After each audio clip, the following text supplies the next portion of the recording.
Hey guys, Red here, welcome to another video. Today I'm on the test server and I'll be taking a look at the new sniper weapon Quasher.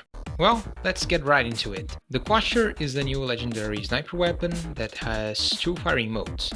On the first mode, it fires similarly to the Tetra rifles, where the more hits you land on the enemy means the more ammo you have on the second firing mode.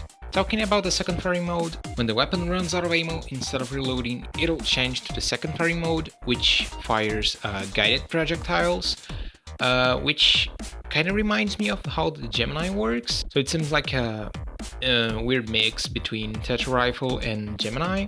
The second firing mode also has splash radius, but you can't really take an advantage with that because the second firing mode has a lock-in system, so you can't really you can't even fire if the enemy is on stealth, which kind of sucks. Besides that, the Quasher actually deals some good damage, especially on the second firing mode. The first firing mode not so much. So you're mainly going to use the first firing mode just to load the second firing mode. There's an issue with that because the weapon only deals decent damage on the second firing mode, and you still need to charge it with the first firing mode. So you'll be exposing yourself with a weapon that initially deals mediocre damage.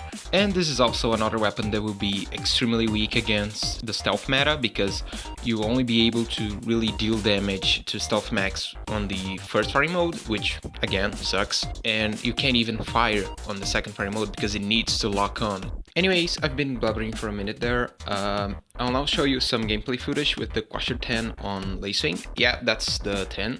So you can expect more firepower in the heavier variants. Also, don't ask me why it shows 1 million damage there. It doesn't feel like I'm dealing 1 million damage with this thing at all. So that could be a typo, or I'm just dumb. I don't know. Well, enjoy the video.